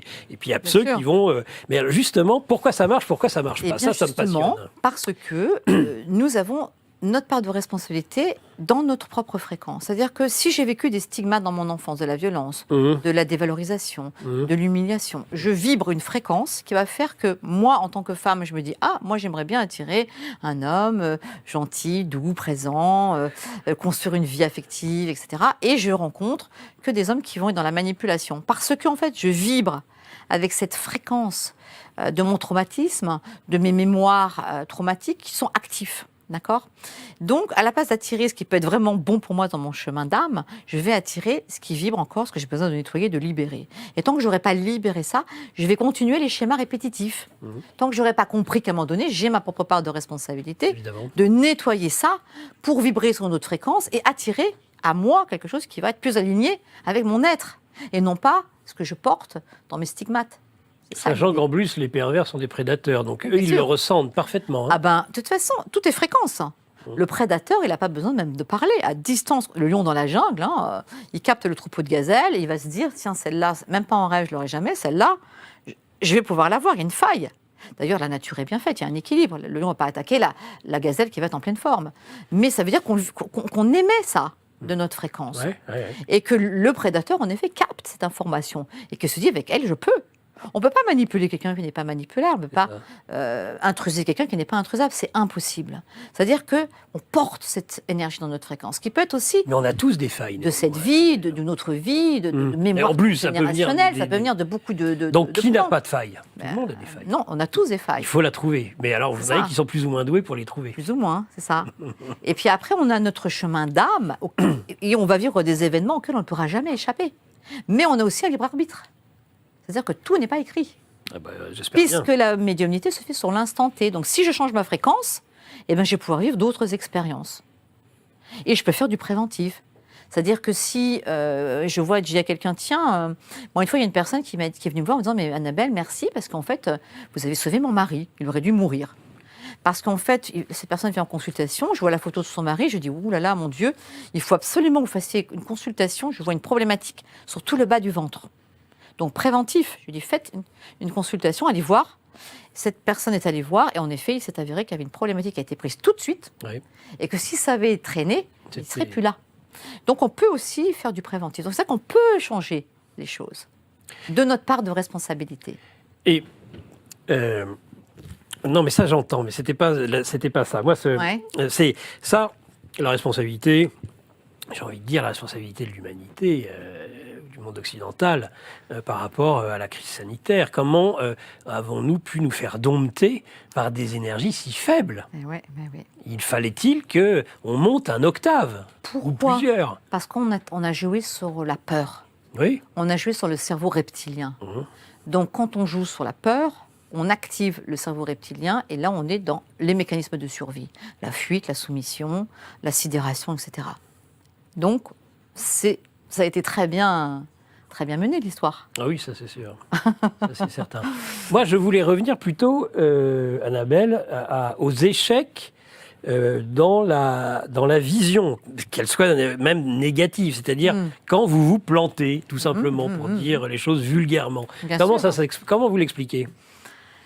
Parce qu'en fait, on peut capter, comme je l'ai dit déjà, une information à un instant T. Ouais. Et si de cette information, il va y avoir des choses qui vont être mises en place consciemment pour détourner, pour faire en sorte que tout ne se passe pas, ou qu'il y a une influence qui va être mise dessus, Ouais. eh ben, en effet, ça peut ne pas se passer. Ouais. C'est-à-dire qu'on a cette capacité, malgré tout, de pouvoir jouer là-dessus. Et voilà. Et parfois, il y a des choses qui devraient être, mais finalement, ça ne se fait pas. Et il y a plein de médiums qui disent « Ah ouais, ça va se passer comme ça ». Puis au bout du compte, ça aurait dû se passer comme ça. Et puis, eh bien, il y a des personnes qui vont tout faire pour que ça contre ce qui devrait se passer, qui vont mettre des oppositions, qui vont peut-être énergétiquement contrer. Et puis finalement, ça ne se met pas en place comme ça aurait dû se mettre en place. Est-ce qu'il y a des moyens de se fermer à la médiumnité? Après tout, vous auriez pu, quand vous étiez plus jeune, vous dire « Mais moi, j'ai surtout envie d'être comme les autres ». C'est une des grandes passions des enfants, être comme les autres. C'est ce que j'ai un peu fait dans mon parcours, Oui. où je me suis dit « Je vais me mettre un peu dans la norme, Là, dans le vous système ». vous avez eu l'impression de vous fermer? Non, mais non, c'est C'était trop impossible. impossible. Ouais. C'est impossible. Moi, je capte, ça fait partie de ma nature profonde. Donc, me fermer, c'est absolument impossible. Hein. Et je dirais même que quand on va contre soi, on le vit très mal. J'ai été, moi, dans des états, même émotionnels et psychologiques, très mal, parce que je voulais, à un moment donné, me couper de cette sensibilité qui était très, très difficile à vivre. Et quand on dit, ah, c'est génial, t'as un don de médium, c'est extraordinaire, ah, j'aimerais tellement avoir un don de médium, mais c'est un parcours initiatique, un don de médium. C'est pas quelque chose de facile. C'est pour ça que j'ai aussi envie de transmettre que quand on est médium, c'est un choix d'âme et que c'est un chemin d'âme et qu'on traverse, parce qu'on ne nous fait pas de cadeaux en tant que médium. On est là aussi pour apporter, pour guider, pour aider. Et ben oui, on doit traverser beaucoup de choses. C'est pas un chemin facile. Ah non, mais c'est le moins qu'on puisse dire. Ça me fait penser, vous savez, bon, en trait d'humour, mais à ce film Ghost avec Whoopi Goldberg, très beau, ce film. où elle en a marre, parce qu'ils viennent, une fois qu'ils ont compris dans ce monde, ces pauvres airs qui errent justement dans l'entre-deux-mondes, comme vous le dites, et alors ils viennent tous frapper à sa porte, et elle dit ça suffit. Oui. C'est-à-dire que c'est un pouvoir si on veut, mais c'est surtout une charge. Ben oui, bien sûr, bien sûr. On a charge d'âme. Et oui, c'est ça, c'est ça. Moi, je me considère un peu finalement comme une guérisseuse de l'âme, c'est-à-dire que les personnes qui viennent me voir, je les aide à se retrouver dans leur propre dimension d'être et du coup à se reconnecter à ce qu'elles sont véritablement. Donc pour moi, c'est une forme de guérison de l'âme en fait, c'est de se reconnecter à soi. Donc c'est vrai, le médium pour moi c'est un guérisseur de l'âme, que ce soit les âmes là, les âmes incarnées ou les âmes qui sont désincarnées, qui sont sorties de leur corps. Pourquoi est-ce qu'il n'y a pas d'école pour ce type de... Il y a bien des écoles pour surdoués. Je crois que ça existe, ça existe, mais pas ici, pas en France. Pas en France. Oui, en France, il n'y a pas. Non. Après, il y a des personnes qui proposent des formations. C'est pareil, je mets des bémols à toutes ces types de Vous mettez des bémols? Oui, un petit peu quand même. Comment je dis, oui. De toute façon, moi qui n'ai absolument aucun don médiumnique, j'imagine, c'est pas quelque chose qui va pouvoir apparaître comme ça en 2 temps, 3 mouvements. J'aurais beau essayer, on essaierait. Il y a peut-être des rituels, il y a peut-être des moyens, mais qui sont pas, d'ailleurs, pas très positifs. On a tous la possibilité d'accéder. Vous voyez, comme quand on prend des substances chamaniques, des plantes chamaniques, on ouvre des plans de conscience. On peut accéder. Mais le fait de pouvoir l'avoir en soi de façon naturelle, comme quelque chose qui fait partie de soi, c'est pas donné à tout le monde. C'est évident, c'est pas quelque chose qui est donné à tout le monde. Et après, je dirais aussi, c'est dommage pour moi, je trouve parfois qu'on n'écoute pas suffisamment les médiums, parce que le médium, il a aussi des capacités de voir des choses. Moi, j'ai vu pas mal de choses aussi.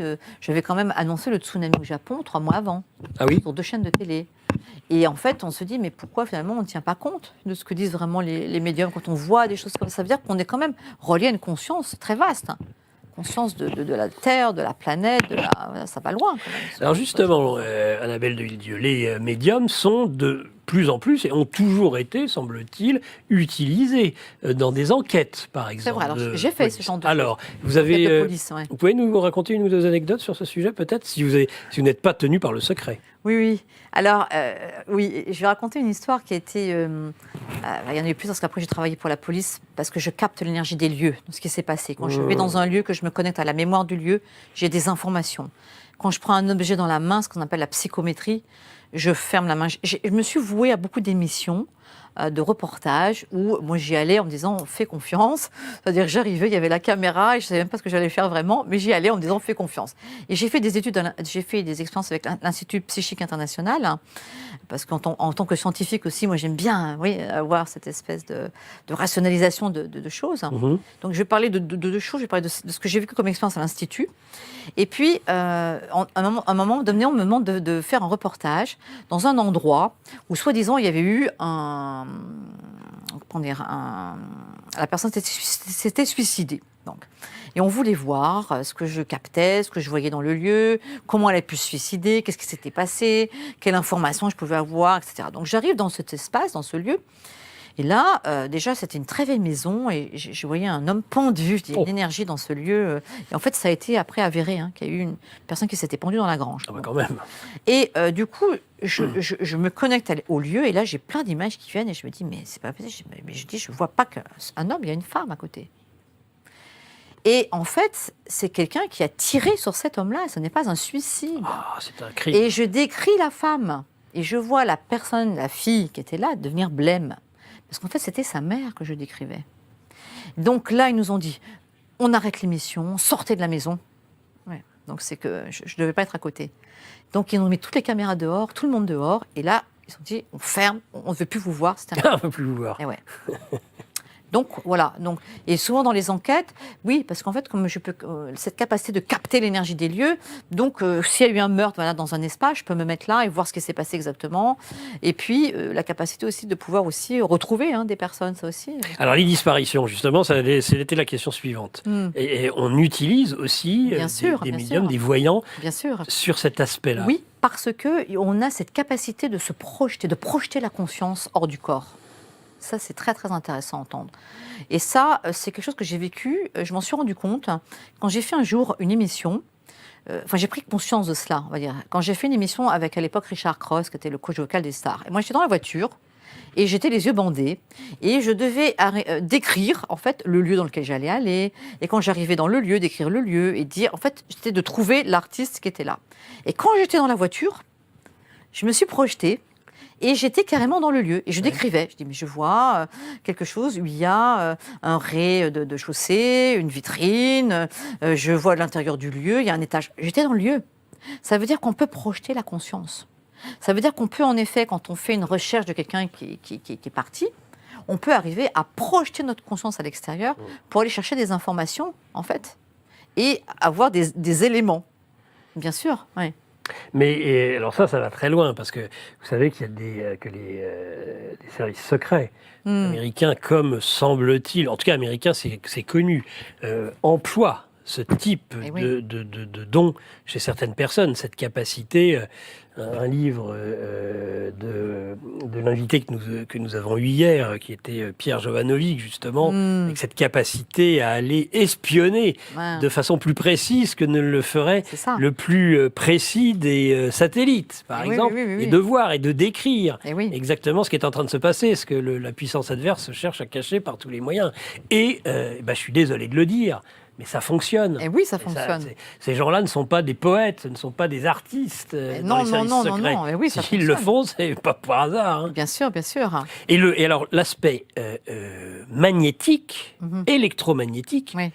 que vous décrivez est majeur. Et ça, les Russes, les Soviétiques l'ont Bien énormément utilisé. Et des espèces de machines Bien qui, sûr. qui vous font... Alors là, peut-être que pour le coup, même moi, qui suis absolument pas doué, eh bien, je pourrais avoir ce type de qualité, puisqu'il paraît que dans ces cas-là, avec des machines qui vous mettent sur certaines fréquences, C'est ça. quel que soit votre talent, je pourrais On y même arrive. vous égaler, Ah. Annabelle, vous vous rendez compte?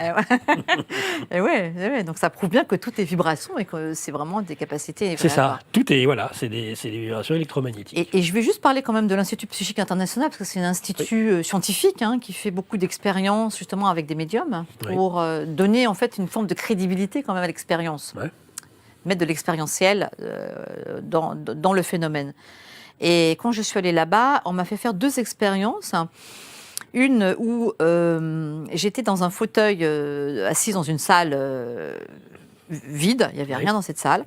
J'avais un écran mais qui était fermé. Et là, on me dit, écoutez, voilà, Annabelle, l'expérience va être que nous, dans notre studio, on va demander à l'ordinateur d'envoyer aléatoirement, c'est-à-dire qu'il n'y a aucune possibilité de rentrer dans la conscience de la personne pour se dire, tiens, qu'est-ce qu'elle a pu envoyer comme film dans son psyché.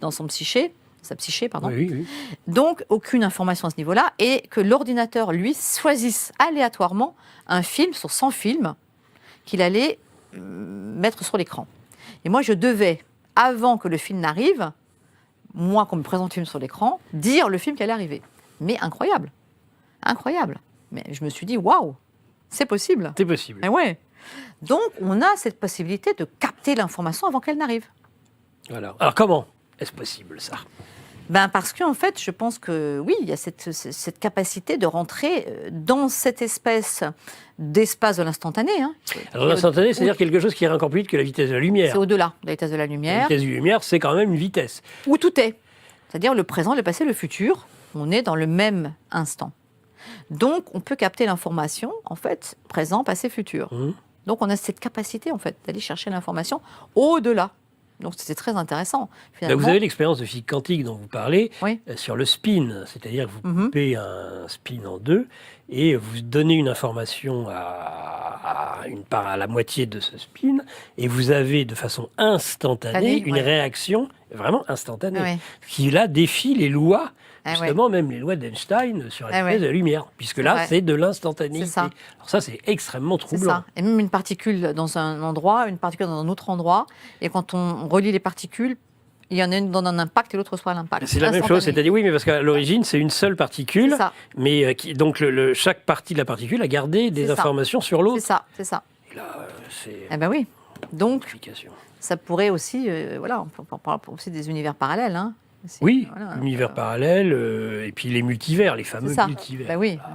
Mais alors le multivers, justement, Annabelle de Villedieu, moi je me dis, le multivers, c'est que finalement, imaginons, moi l'image que je donne sur le multivers, c'est que vous, avec un pic à glace par exemple, vous brisez un cristal, vous brisez quelque chose. Donc vous allez avoir une multitude d'options. Et en effet, à chaque instant de la vie, on fait des choix. Mais oui. Donc ce qui veut dire, et on le choix, on a, même en étant le plus basique possible, ça fait donc 2.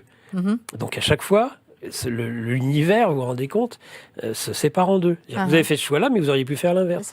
Et là, mais quelque chose de vous serait dans cet autre univers et évoluerait par rapport à ce choix qui n'est pas celui. Mais par contre, il y aurait quand même si vous pouvez pénétrer d'autres, il y aurait bien quand même un champ de conscience commun à nous tous. Oui, tout à fait.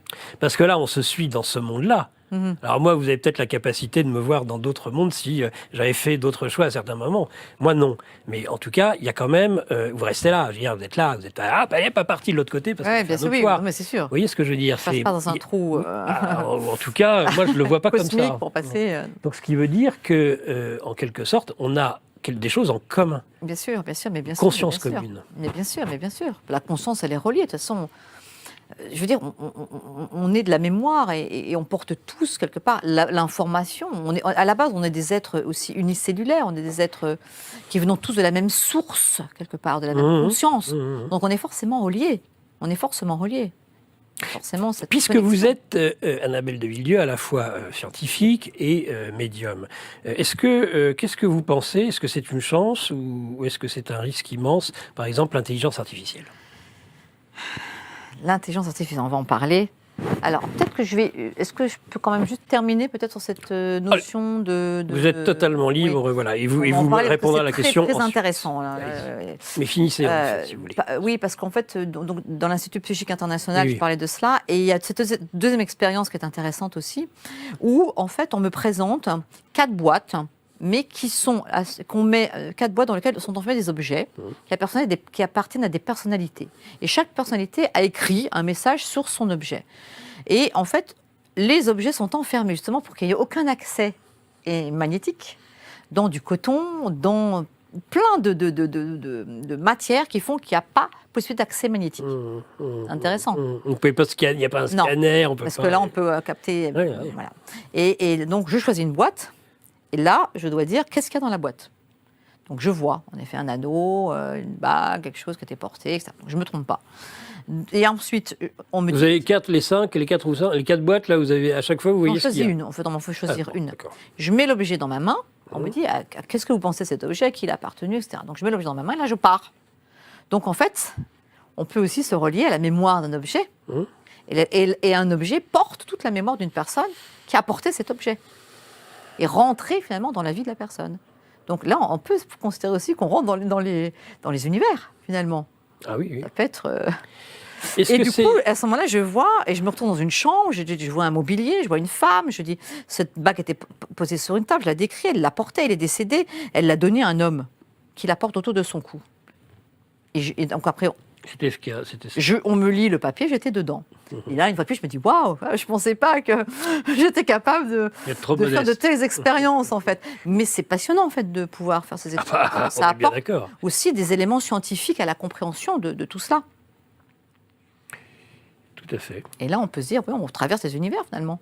On repart dans le passé, Ah bah, on ouvre la porte du futur, on peut aller... voilà, tout ce que la physique quantique dit, Eh ben la oui. réversibilité du temps. ça. Donc c'est pour ça que je C'est voulais... quantique, de toute façon. Pour moi, Et- la médiumnité, c'est quantique.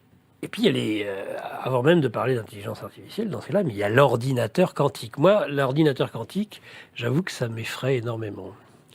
Parce qu'en fait, ça donnerait, je pense que ça donne la capacité, peut-être, à ceux qui seront là dans 50 ans ou dans un siècle, d'agir sur le passé Ah ouais. sous certains aspects. Parce que la puissance de calcul fait qu'à mon avis, ils ont des moyens d'agir.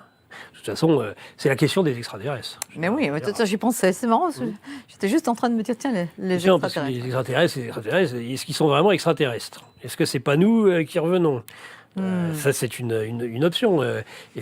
Mais en faisant très attention, parce qu'il faut agir de telle manière, il faut être très précis dans son action pour éviter qu'elle ne modifie par trop le temps. Si on veut, c'est chirurgical. Moi, je pense que c'est vraiment ces ordinateurs quantiques. Et alors l'intelligence artificielle, c'est-à-dire que c'est une puissance de calcul. On parlait du multivers, Ouais. mais imaginez que l'ordinateur quantique, lui, peut-être avoir la même puissance de calcul et décrire le multivers. Parce que Eh oui. c'est hors de... Le multivers, c'est une image, donne l'image du cristal et du pic. Oui, bien sûr. Mais c'est au-delà de la capacité de calcul de l'esprit humain. Sauf qu'avec ces futurs ordinateurs, on peut se demander si justement l'homme ne va pas avoir accès, mais pas par son évolution, Oui. pas par médiumnité, mais Oui, simplement à la portée de tout le monde avec, Oui, bien sûr. de façon extérieure, la capacité de faire des Après, je calculs. pense qu'il y a quand même une limite dans la conscience. Et je pense qu'à un moment donné, il y a quelque chose qui... Pour moi, je pense qu'on ne peut pas aller au-delà de l'au-delà, en fait. Et à mon avis, à un moment donné, il y a une limite dans l'acceptation. Je ne sais pas, il y a quelque chose pour moi qui, à un moment donné, ne sera plus possible, en fait. Il y a déjà eu des civilisations englouties, il y a déjà eu... Voilà, on parle de l'Atlantide. C'est quand même très, très évolué aussi. Donc, je pense qu'il y a des cycles et qu'on ne peut pas dépasser la conscience, une forme de conscience. Quand je parle de la conscience, c'est quelque chose de vivant, la conscience. Parce que là, on va quand même dans quelque chose qui fait peur pour moi. L'intelligence Ah artificielle. ben oui, moi, tout le monde dit, ouais, c'est génial. Oui, c'est génial, mais waouh. Ça fait peur quand même pour moi. Parce que je me dis, mais jusqu'où... si on crée une espèce de robot qui a toutes les informations de tout, Mais en fait, nous, on n'existe plus dans notre forme intelligente. C'est fini. Donc ça peut prendre le pouvoir, quelque part. Ça peut prendre le pouvoir, ça a toutes les capacités. Et en plus, on nivelle aujourd'hui, quelque part, l'intelligence humaine. Il faut le savoir quand même. On est en train de jouer sur un nivellement, quand même, du cerveau humain, par le bas. Et on nous donne cette IA-là, l'intelligence artificielle. Mais jusqu'où on peut aller avec ça? Et en plus, maintenant, on fait carrément des robots avec de la peau humaine. Donc, on est en train de faire de l'hybride. Je sais pas, je pense qu'il faut tirer quand même un signal d'alarme. Moi, je trouve pas... Enfin, je sais pas... Mais bien sûr, non, mais... mais moi, je ne trouve pas ça... Waouh. Mais je pense qu'à un moment donné, parce que de toute façon, s'il y a tout fonctionne avec l'énergie, l'électromagnétisme, les ondes, etc. Donc à un moment donné, s'il y a d'énormes éruptions solaires et qu'au niveau de la conscience supérieure, il y a quelque chose qui se passe, tout ça, ça ne pourra pas tenir la route. Hein. Alors, voilà. Il y a bien eu des civilisations englouties. Je reviens là. Je pense qu'il y a une limite qu'on ne peut pas dépasser. C'est mon point de vue. Hein. Il y a des éruptions solaires qui, si elles avaient eu lieu à l'époque actuelle, auraient fait griller à peu près tous les systèmes. Voilà. Mais ce n'est pas dit que ça ne va pas arriver. Ah bah non, c'est pas dit du tout. Et puis regardez ce qui se passe au niveau climatique. Et c'est très drôle parce que moi, depuis toute petite, je dis, il faudrait que je retrouve dans mes prédictions, si on les fait beaucoup, mais je dis que je vois les terres africaines redevenir des terres fertiles. C'est un truc que j'en parle depuis que je suis pratiquement enfant. Et on est en train de vivre quelque chose là quand même à ce niveau-là. Et qui serait l'inverse d'un réchauffement climatique. Et oui. Et d'un refroidissement climatique. Parce qu'on parle du réchauffement, mais il y a aussi de l'ère de glaciation. Bien sûr. Ou de mini-glaciation. Oui, et que là, on est en train de vivre. Ce qui est en train de se passer, c'est ça. L'eau est en train d'affluer un petit peu partout. On se rend compte que dans le désert, il y a des lacs qui sont en train de se former. Enfin, voilà, je pense qu'on arrive sur une espèce de transformation planétaire très importante. Est-ce que tout ça, c'est relié? Est-ce que, en quelque sorte, cette clairaudience ou clairvoyance, est-ce que nous ne sommes pas appelés à, si ce n'est tous, à le devenir qui expliquerait, par exemple, même s'il y a d'autres raisons qui peuvent être liées à la pollution, qui peuvent être liées à beaucoup de choses, et aussi à peut-être à certaines errances médicales.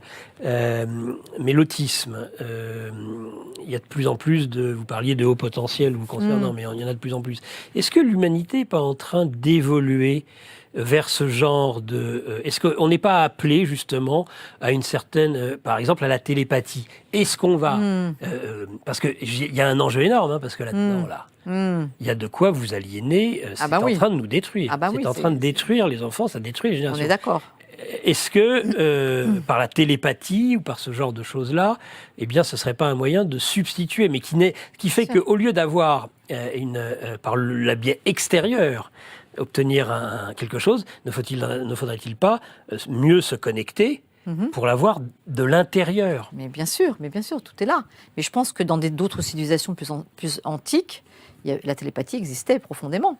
Donc je pense qu'il y a une régression là quand même quelque part. Oui. On n'a pas évolué dans un sens... On pense qu'on évolue dans un sens positif parce qu'on met quelque part la technologie prend le pouvoir, mais l'humain...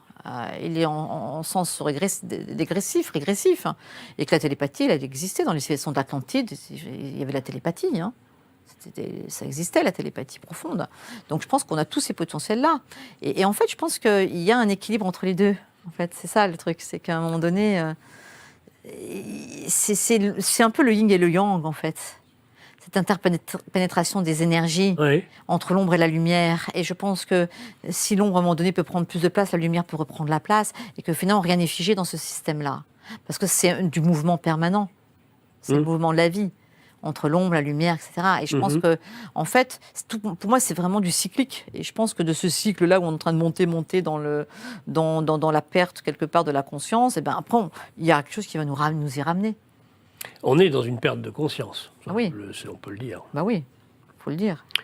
Et dans un monde hyper technologique, le monde américain. Ah oui, l'humain, quoi. L'humain. L'instrumentalisation. Eh oui. Et oui, le cœur. Comment peut-on vivre sans le cœur? C'est pas possible, en fait. Le cœur, c'est lui qui nous relie, c'est lui qui est quantique, qui nous relie à tout, qui permet la guérison, qui permet la force d'amour, qui permet d'être dans cette... Finalement, parce que nous sommes des créateurs de la vie. Pas l'oublier, on nous a servi dans des croyances limitantes, mais nous sommes, c'est ça, reprendre le pouvoir, c'est redevenir ce créateur de la vie connecté à son cœur, à son essence, à sa conscience, à sa présence, c'est ça. C'est beaucoup plus qu'un muscle. Ah bah oui, c'est sûr. Mais il y a beaucoup d'expériences qui ont été faites sur le cœur, d'ailleurs. Hein. C'est un autre cerveau. Eh oui. On parle souvent du cerveau de l'estomac, là. Mais, Oui. enfin, il y a le cœur, déjà, peut-être, pour Ah commencer. bah, c'est clair. Et regardez, quand on fait une transplantation, la personne qui reçoit le cœur d'une personne Qu'est-ce que vous allez me dire revit les émotions. Ah bon? Ah oui. Ça, il y a des Oui, témoignages bien de ce sûr, des type. témoignages de ce type. C'est-à-dire que ce cœur est porteur quand même de tout le champ. Bah, si une bague l'est, a fortiori Eh oui. un cœur. Moi, j'avoue que je suis un peu, c'est pas sceptique ou dubitatif, mais je n'arrive pas à comprendre comment un objet peut capter la mémoire, soit d'un défunt, soit même de quelqu'un, qui fait que d'ailleurs, derrière le vol manifeste, il peut y avoir des raisons très matérielles, mais pas seulement. Parce que c'est un moyen de s'accaparer un peu quelque chose de l'autre quand on le vole. Bien sûr. La kleptomanie, je me demande jusqu'où le kleptomane est quelqu'un qui est un médium noir, au sens mage noir, qui s'ignore, qui cherche à obtenir le pouvoir. Prendre le pouvoir par la connaissance. D'ailleurs, dans les tribus cannibales, en fait, ils mangeaient la pinéale pour récupérer la connaissance des personnes. C'était ça à la base. Le cannibalisme, c'est la plus grande des régressions. Ouais. Mais du coup, ils prenaient la pinéale, ils mangeaient la pinéale pour prendre le pouvoir, en fait. Donc, en fait, et les vêtements, c'est pareil. Un vêtement, c'est quelque chose qu'on porte et qui nous appartient. C'est partie, on appelle ça une deuxième peau. Donc, prendre le vêtement de quelqu'un, c'est aussi quelque chose qui prend l'énergie de la personne. Et souvent, moi, j'ai des personnes même qui viennent me voir et qui me disent « Ah, mon papa est mort, j'ai mis sa veste, son truc, mais c'est bizarre, je me sens pas toujours très bien, ou je porte sa bague, ou je porte son truc. » Et il y a quelque chose qui... Ben oui, parce qu'en fait, je reprends quelque part énergétiquement l'énergie de la personne.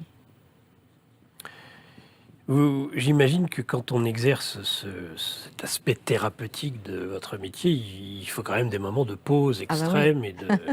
Parce que j'ai l'impression que c'est quelque chose qui peut paraître tellement épuisant.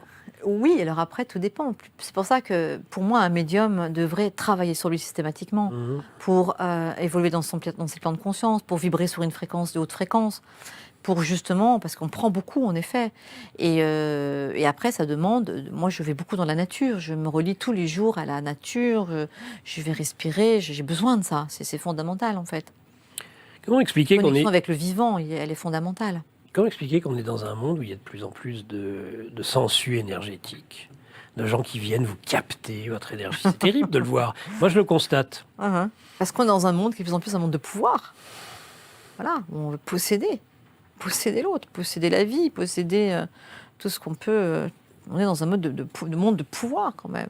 Celui qui arrivera à trouver le truc le plus... Tout est mal utilisé. Par exemple, sûr. le moulin à paroles, vous parliez de la musicalité, de la voix, de la puissance. De la musicothérapie, la puissance de la voix, donc ça, c'est un détournement terrible que de faire profiter à l'autre de ce que j'appelle moi son zinzin. Vous savez, c'est ce qui passe en boucle dans la tête. C'est qu'au lieu de le garder dans sa tête, on le déverse à l'extérieur.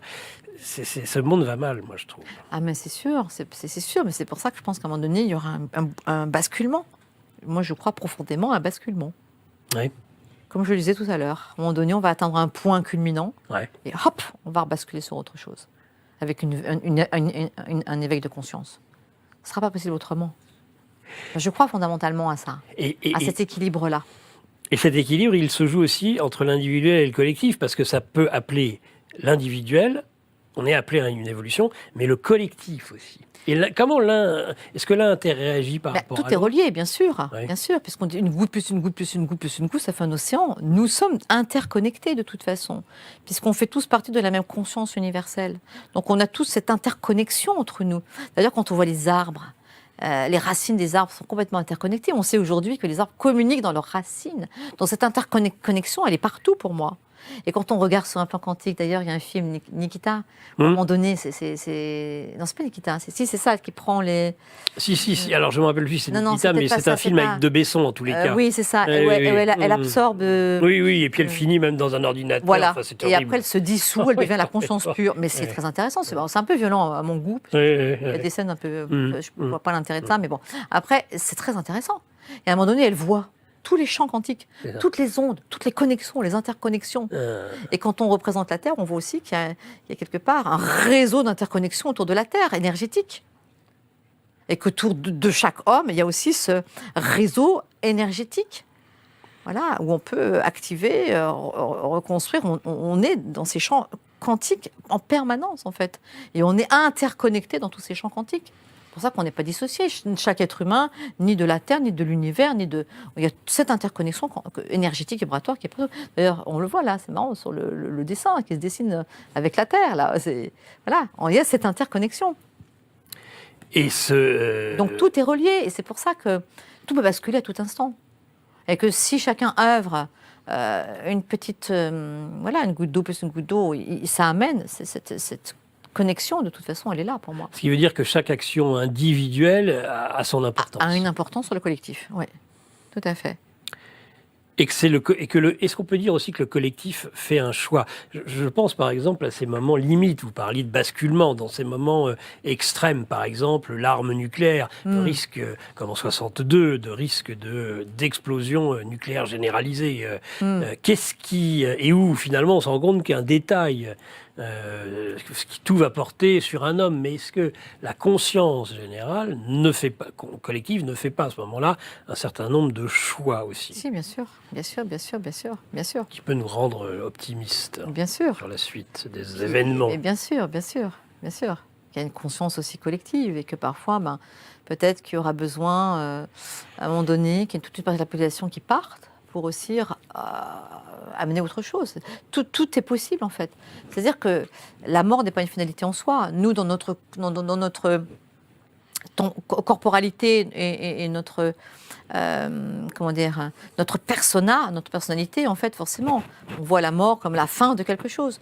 Mais quand on regarde plus vaste, ce n'est qu'un passage, en fait, un passage d'un état à un autre. D'ailleurs, Lavoisier le disait, tout se transforme, rien ne se perd, tout se transforme. Donc tout est en transmutation, transformation permanente. Et que la mort n'est qu'un passage. Et que, il y a certainement, pour moi, bien sûr, je crois en d'autres univers, d'autres plans de conscience, d'autres mondes, des mondes, voilà, c'est d'autres êtres ailleurs autrement. Nous ne sommes pas les seuls sur cette terre. Dans cet univers, pardon, c'est limité. Dans le titre de ce livre, et on va arriver vers la conclusion, Annabelle de Villedieu, il y a rencontre initiatique. L'initiation, est-ce que c'est pas un des éléments qui manque le plus aussi à nouveau au monde d'aujourd'hui? Parce qu'on doit passer des étapes. La belle affaire. Ouais. Comment passe-t-on des étapes si on n'a personne pour initier, justement? Et oui, c'est ça. Dans le monde occidental, on n'est plus là-dedans. Et c'est pour ça qu'il y a beaucoup de problématiques. Parce que du coup, moi qui ai beaucoup fréquenté, j'ai fait beaucoup de voyages à travers le monde pour rencontrer des guérisseurs, des chamans. J'ai été initiée à beaucoup de choses. J'ai vécu avec les guérisseurs mayas. J'ai été en Inde, au Mexique, au Pérou, au Tibet, en Égypte. Voilà. J'ai beaucoup voyagé parce que j'ai été rencontrée. Et que pour moi, mettre le pied sur une terre, c'est aussi me reconnecter à une mémoire, quelque part. Et en effet, dans les civilisations ancestrales, quand on parle même du chamanisme, il y a beaucoup de rituels de passage. C'est-à-dire que on a cette conscience de l'initiation, en fait, de faire un rituel pour passer d'un état à un autre, d'une étape à une autre, et on le dégage, on libère les choses du passé, et voilà. Mais nous, on ne fait pas ça. Et donc, on se retrouve dans un monde où il y a des personnes qui sont encore à 50 ans attachées à maman, qui n'arrivent pas à construire leur vie parce que la coupure de lien n'a pas été faite. Donc oui, c'est important l'initiation, elle est primordiale pour moi. Elle est primordiale. Puis en plus, elle permet de continuer la transmission, quelque part aussi. Voilà, c'est ça. On peut peut-être conclure. Elle permet de continuer la transmission. Qui est une recherche, et ce livre, Naître médium, Annabelle de Villedieu aux éditions Animae, c'est une façon aussi de continuer à transmettre. C'est ça. D'ouvrir les consciences. Et est-ce que le rendu vous satisfait ce livre a été édité depuis 3 mois à peu près. Le mois de septembre, oui. Voilà. Oui, c'est récent, il est récent. Oui, il est récent. Et donc vous êtes numéro 1 dans un certain nombre de classements de vente, ce qui est la preuve que ce livre rencontre un public. Tout à fait. Vous avez beaucoup de retours, de gens qui viennent vous voir. Très beau retour. Vous allez faites des séances de dédicaces, les gens viennent. Des dédicaces, et j'ai des très beaux retours sur le livre, vraiment les gens me disent que ça les touche, que ça va vraiment... Parce que je pense qu'au-delà de cette transmission, au-delà du mot, il y a une fréquence, il y a une énergie qui va toucher, qui va plus loin. C'est pas que le mot. Le mot, c'est une fréquence, c'est une vibration. La parole, c'est une vibration. La voix, c'est une vibration. La conscience, la pensée est une vibration. Donc, pour moi, c'est plus qu'un livre avec des mots. C'est un outil de transmission qui va plus loin, qui va toucher profondément, qui est là pour reconnecter, pour toucher l'être. Voilà. C'est quelque chose de plus profond pour moi. En tout cas, moi, je peux témoigner que quand on commence ce livre, on est happé. Et alors, peut-être dernière question, je me suis bien abstenu de le faire. Parce que même si je dis que, ce n'est pas que je dis que je suis assez agnostique sur le sujet, mais je m'en méfie un peu. Donc je n'ai pas, vous avez vu, je n'ai pas cherché durant cette émission à vous tester, à vous dire, tiens, tenez, prenez donc ma paire de lunettes et dites-moi ce que vous en pensez. Je ne veux pas, parce que quelque part, c'est quelque chose, en effet, c'est un territoire qui fait peur. Mais est-ce que vous avez... est-ce que vous êtes souvent appelé justement par les lecteurs, par ceux qui à obtenir, ils recherchent quelque chose parce qu'il y a quelque chose qui serait à dénouer, quelque chose. Ça arrive souvent. Et quelle est votre réaction par rapport à ça? Est-ce que vous dites non, c'est pas il y a un temps pour chaque chose, c'est pas l'espace, c'est pas le lieu, ou bien est-ce que vous vous prêtez plutôt facilement aux demandes de vos lecteurs et de vos admirateurs? Après, pour moi, je pense que tout est question de résonance. Donc, les choses s'alignent avec ce qui peut être juste aussi sur l'instant. Voilà. Ouais. Quand on est aligné, ça s'aligne. Ouais. Quand c'est juste, ça vibre juste. Donc, il y a aussi... voilà. Après, oui. Et puis, moi, je trouve ça beau qu'il y ait des personnes qui se remettent en question, qui soient touchées, qui viennent, qui expriment ce besoin aussi d'aller vers leur propre conscience, leur propre liberté. Donc, moi, je me dis oui. C'est magnifique. Puis il y a cet aspect, mais nous le ferons probablement, j'espère, dans une autre émission et sur un autre canal avec avec la bande hertzienne. On est sur une autre fréquence encore. Mais la musicothérapie, je pense, est une thérapeutique d'avenir. Ah mais oui, parce qu'on est dans le quantique pur. On est dans la fréquence pure. Et qu'en fait, le son, la vibration va chanter le mental. C'est-à-dire que la vibration va aller vraiment résonner dans chaque parcelle de nous, de notre corps physique, de notre corps énergie. De toute façon, sachant que finalement, la matière n'est que de l'énergie condensée, donc tout est énergie. Mais chaque organe vibre avec une certaine fréquence. Donc, quand on va résonner avec la fréquence de l'organe, eh ben, on peut soigner. On peut soigner. Je pense qu'il y a vraiment une médecine d'avenir dans le soin quantique et dans la vibration. Et il n'y a pas que les sons audibles, il y a les infrasons, les ultrasons, il y a toute une gamme de sons, et toute une gamme de fréquences. Et que je pense que oui, là on est dans quelque chose de très important avec la fréquence. C'est pour ça qu'aujourd'hui, moi je me dis que quand je vais souvent comme ça dans des séminaires, des colloques, en fait, j'aime transmettre, faire des conférences. Mais parfois, je fais juste un concert. Je me pose, je m'aligne, j'ai mes instruments, je chante, je canalise. Et la dernière fois, il y a une personne qui m'a dit « Oh, Annabelle, c'était vraiment magnifique, votre concert, ça m'a touchée, ça m'a fait là. » Elle m'a dit « Mais finalement, c'est ce qui m'a apporté le plus de ce colloque. » Parce qu'à force d'entendre les personnes parler, au bout d'un moment, quand on est touché vraiment dans l'âme, dans l'être, voilà, on va toucher des espaces profonds de la personne. Ouais, c'est du vécu, en fait, c'est vivant. C'est quelque chose qui est reçu dans la matière.